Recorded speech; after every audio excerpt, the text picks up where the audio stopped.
बहन क्या लेके चल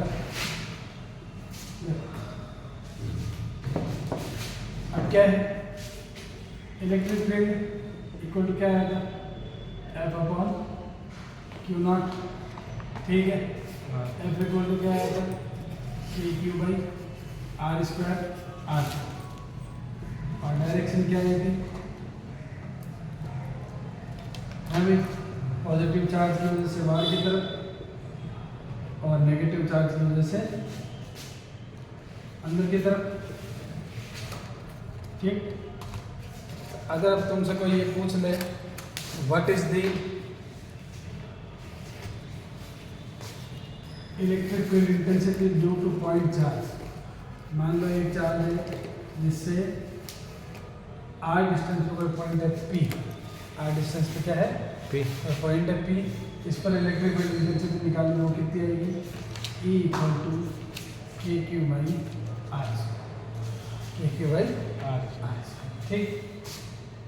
और ये आ गया, ये क्या है, electric field intensity due two point charge, क्या है ये, electric field intensity due two point charge, ठीक है।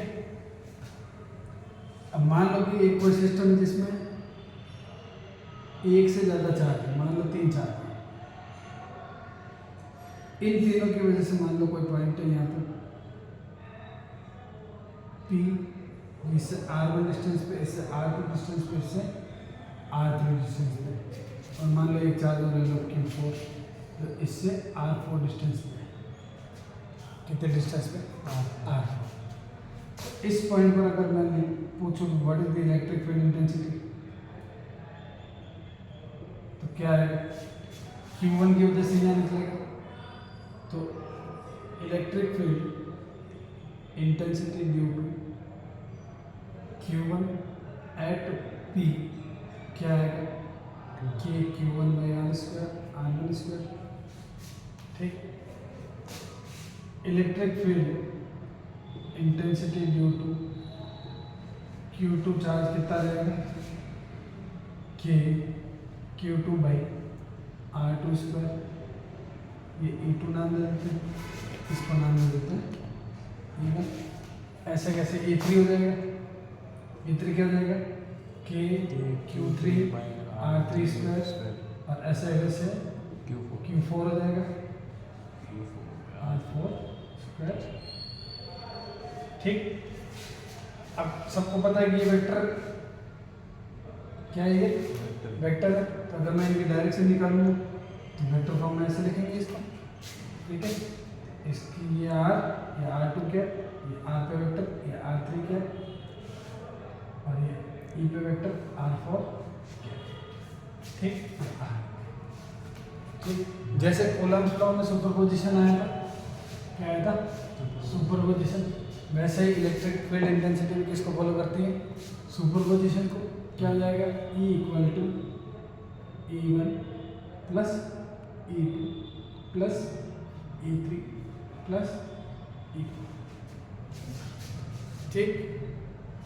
E1 की वैल्यू कितनी, के Q1 by R1 square R1 cap plus के Q2 by R2 square R2 cap plus के Q3 by R3 square R3 cap plus के Q4 by R4 square R4 cap, ठीक। इसको कैसे लिख सकते हैं, sigma k q i upon r i square r i cap, i कहाँ से कहाँ तक हो जाएगा, 1 से लेकर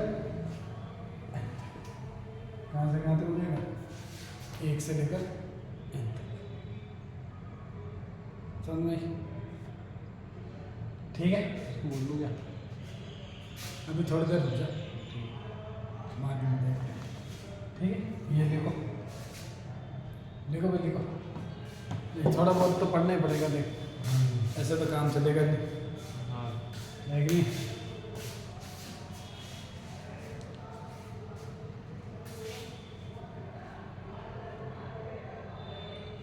उतारो इसको, उतारो, अगर चार्ज अगर तुमसे बोला जाए कि n नंबर ऑफ चार्ज है इसमें, कितने चार्ज है? n number of charge.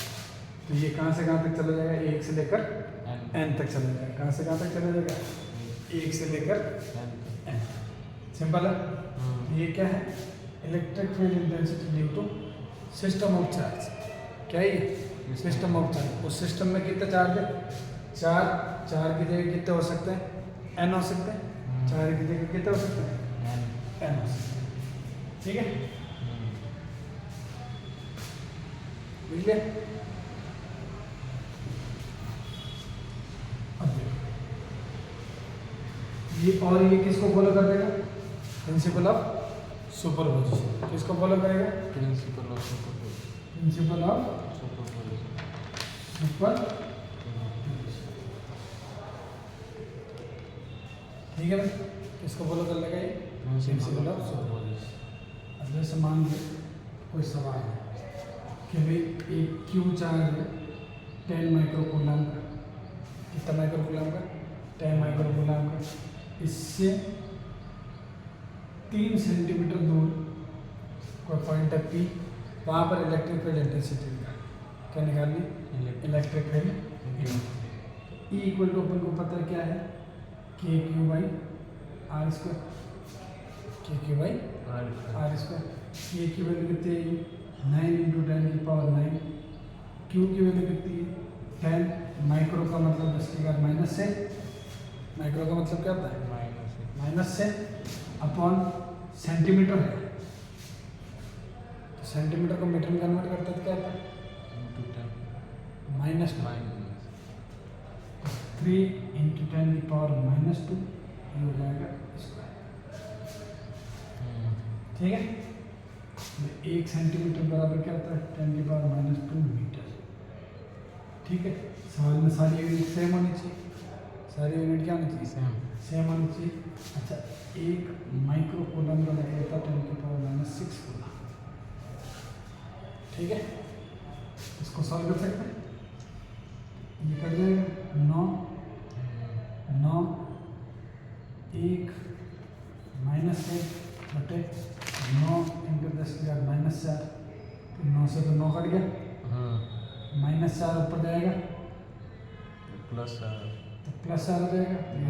9 और 4 13, 13 और 1 14, 14 माइनस से कितना हो जाएगा? 8। कितना हो जाएगा? 8 तो जाएगा 10 की पावर 8। अब यूनिट क्या आएगी? न्यूटन पर यूनिट क्या आएगी? न्यूटन पर। सिंपल है। ठीक है, अब कोई पूछ ले कि what is the direction of electric field? What is the direction of electric field? Electric field की डायरेक्शन क्या है? डायरेक्शन ऑफ इलेक्ट्रिक फील्ड क्या है? क्या है? अगर Q पॉजिटिव है, कैसा है? पॉजिटिव, तो बाहर की तरफ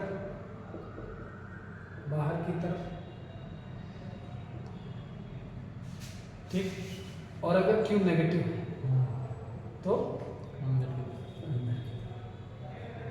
ये आएगी डायरेक्शन। ये आएगी डायरेक्शन। कि पॉजिटिव की वजह से बाहर की तरफ बनता है, नेगेटिव की वजह से अंदर की तरफ। देखो ये समझ लो।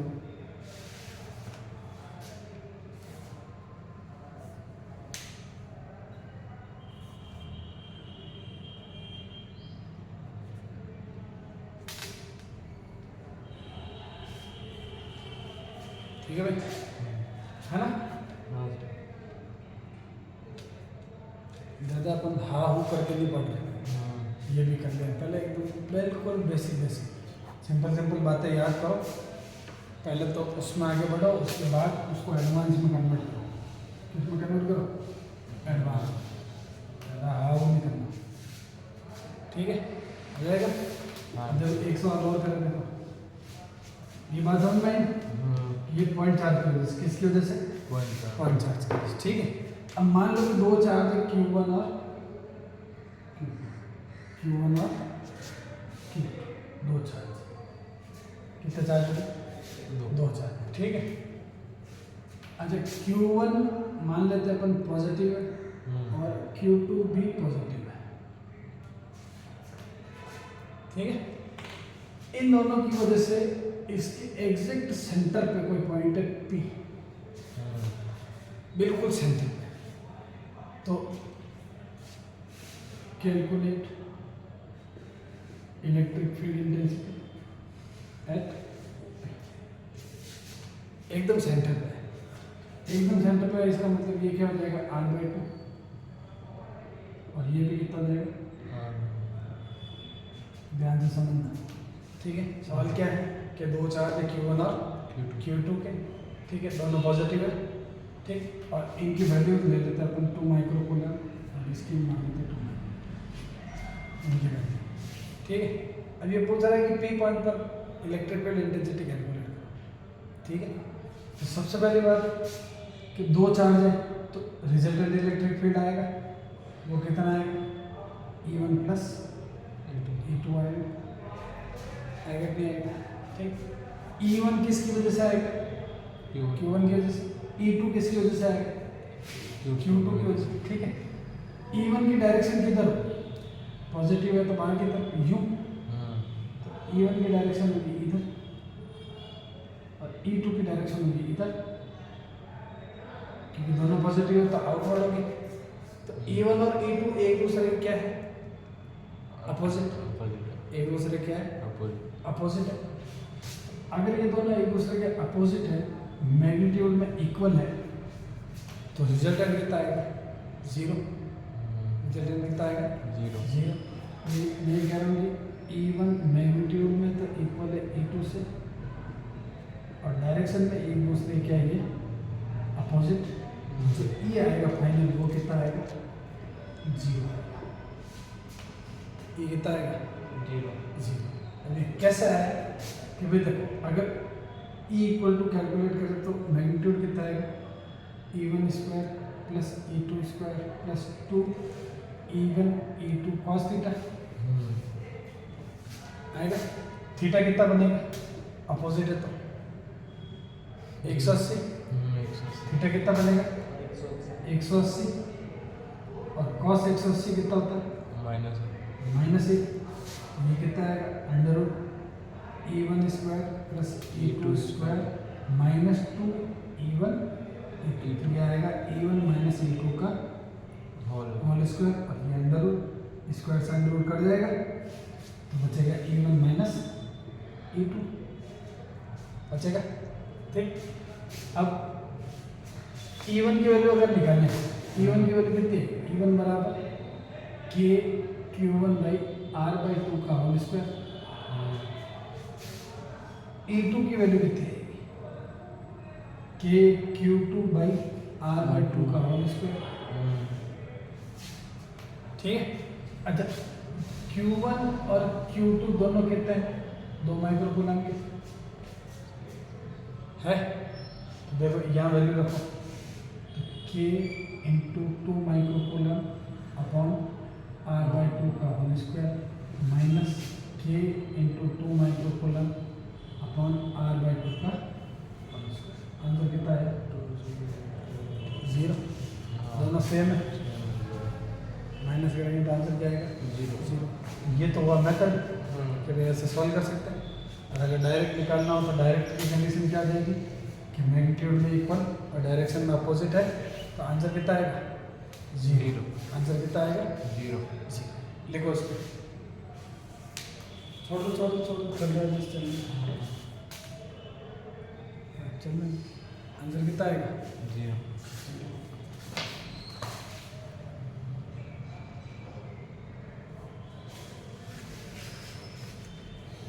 थोड़ा बहुत तो पढ़ना ही पड़ेगा सिलेबस, कल कहाँ था, मजा आ रही थी, नहीं सर, वो तो रोज आएगा, आज तेरा ही फायदा है, लेकिन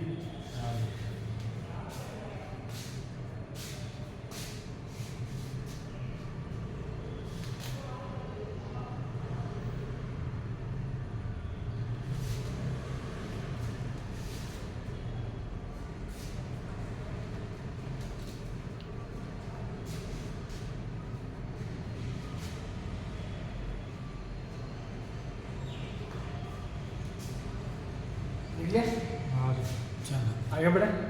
हम्म अब देखो, अब सेम सवाल में थोड़ा सा अगर अपन चेंज करें, क्वेश्चन सेम है लेकिन इसमें थोड़ी सी अपन एक वेरिएशन डालें। क्या वेरिएशन डालें कि भाई Q1 पॉजिटिव है 2 माइक्रोकूलम का, Q2 नेगेटिव है लेकिन है 2 माइक्रोकूलम। ठीक है, दोनों के वैल्यू है तो सेम, लेकिन दोनों इस बार क्या है, एक दूसरे के अपोजिट, दोनों एक दूसरे क्या है, अपोजिट है। तो अब क्या होगा, अब देखो अगर मैं Q1 की बात करूँ तो पॉजिटिव है और Q2 की बात करूँ तो नेगेटिव है। ठीक, इसके सेंटर पर कोई पॉइंट है P, जहाँ पर क्या निकालनी, इलेक्ट्रिक फील्ड इंटेंसिटी। Q1 की वजह से इलेक्ट्रिक फील्ड किधर जाएगा, इधर, और Q2 की वजह से भी किधर जाएगा, इधर। दोनों की डायरेक्शन क्या है, सेम, दोनों की डायरेक्शन क्या है, सेम। ठीक, तो E1 और E2 इस बार क्या है, सेम डायरेक्शन। तो अगर E1 और E2 सेम डायरेक्शन में है तो इस बार आंसर क्या आएगा, E1 प्लस E2। ठीक, और E1 और E2 मैग्नीट्यूड में दोनों क्या है, इक्वल है, डायरेक्शन में भी क्या है, सेम है। तो आंसर क्या जाएगा, 2E, 1 लिख देते हैं, 2 इंटू के क्यू बाई आर बाई 2 का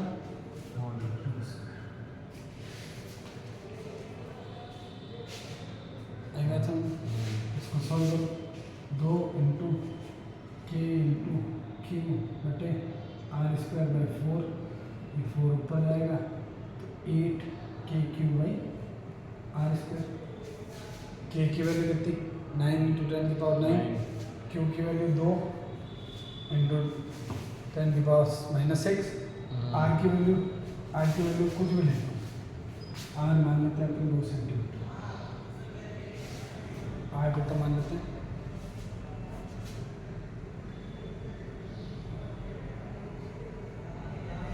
क्यों क्या है सर? क्यों, चार्ज।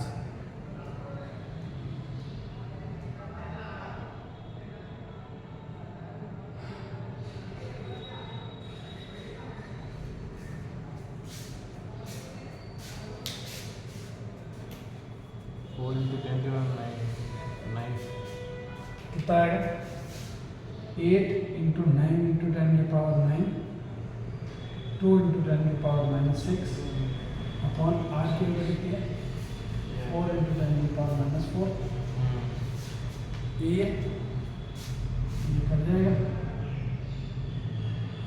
2 इंटू 10 की पावर, ठीक, सॉल्व हो जाएगा। ठीक है, हाँ 3, सही बात समझ। हाँ क्या अगर दोनों की डायरेक्शन सेम होगी तो थीटा 0 हो जाएगा, थीटा 0 हो जाएगा तो आंसर पहले आ रहा था वैसे ही आ जाएगा, डायरेक्शन दोनों की सेम हो जाएगी, डायरेक्शन दोनों की सेम हो जाएगी। ठीक, ठीक है, हाँ ठीक है। अब जैसे मान लो ये सारे क्वेश्चन वैसे ही जैसे कूलम्स लॉ में थे, उसमें सिर्फ फोर्स है, इसमें क्या है, इलेक्ट्रिक फील्ड। अब जैसे मान लो कि एक इक्विलेटरल ट्रायंगल है, यहाँ Q1 है, यहाँ Q2 है, यहाँ Q3 है, और सवाल क्या है कि Q1 equal to Q2 equal to Q3 equal to Q है और सेम नेचर के है। कैसे हैं सारे, सेम नेचर के हैं। सेम नेचर मतलब ये तो मान लेते हैं सारे पॉजिटिव, सारे कैसे हैं, पॉजिटिव। पॉजिटिव। ठीक, ये मान लेते हैं ए, ये मान लो बी, ये मान लो C। ठीक है, एक इक्विलेटरल ट्रायंगल है जिसकी वर्टिसेस पे क्या रखे हुए, 3 चार्ज रखे हुए, तीनों चार्ज सेम नेचर के, तीनों पॉजिटिव है। अगर मैं बोलूँ कि calculate electric field intensity at B, B पर कैलकुलेट करना, क्या कैलकुलेट करना, बी पर। ठीक है, इसकी वजह से यहाँ इलेक्ट्रिक फील्ड आएगा और इसकी वजह से आएगा, ठीक है। इसी पॉइंट पर निकालेंगे, तो इस पॉइंट पर Q2 की वजह से इलेक्ट्रिक फील्ड कैलकुलेट नहीं होगा, ठीक है। तो इसको हटा देते हैं यहाँ से, ठीक है। क्योंकि ये Q2 की वजह से सेम पॉइंट पर निकालेंगे तो R की वैल्यू 0 आएगी, जो रिपेंडेंट चले जाएगा, जो कि पॉसिबल नहीं है, ठीक है। अगर Q1 की वजह से निकालेंगे तो इलेक्ट्रिक फील्ड आगे जाएगा, Q3 की वजह से निकालेंगे तो इलेक्ट्रिक फील्ड नीचे जाएगा। तो ये 3 की वजह से और ये 1 की वजह से, बोल, बीच में से निकलेगा। और इनका रिजल्टेंट इनके बीच में से निकलेगा। E बराबर E1 प्लस ये एंगल कितना आएगा 60, कितना आएगा 60, यह एंगल कितना आएगा 60, ठीक है। तो आंसर कैसे निकलेंगे, E बराबर under E1 square plus E2 square plus 2E1 E2 cos 60, cos 60 कितना होता है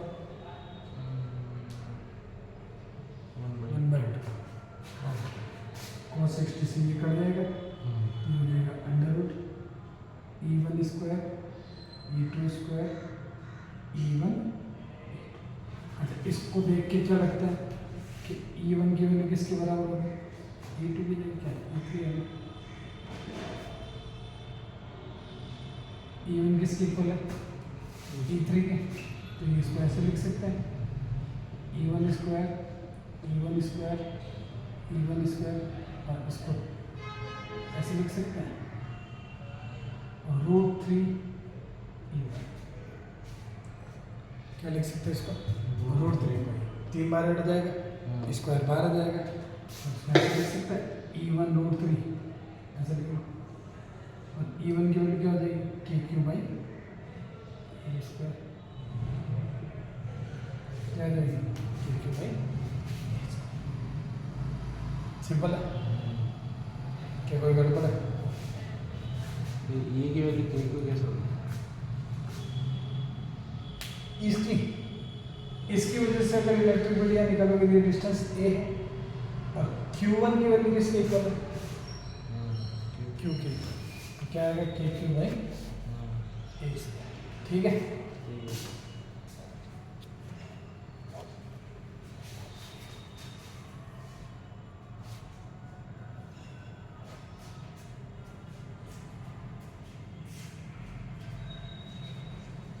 ऐसे बहुत सारे सवाल हैं, ऐसे बहुत सारे, तुम्हारे बुक के अंदर देखोगे तो जो एग्जाम्पल है ना उसको देखना, एग्जाम्पल में ऐसा सवाल दिया हुआ है, ठीक है, कहाँ दिया हुआ एग्जाम्पल, ठीक। अब क्या करो,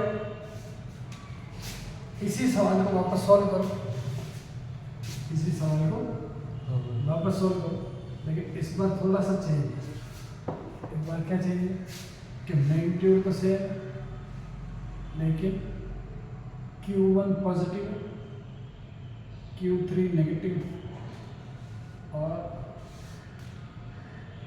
Q2 पॉजिटिव, ठीक है, ये कैलकुलेट करके लाओ, ठीक है।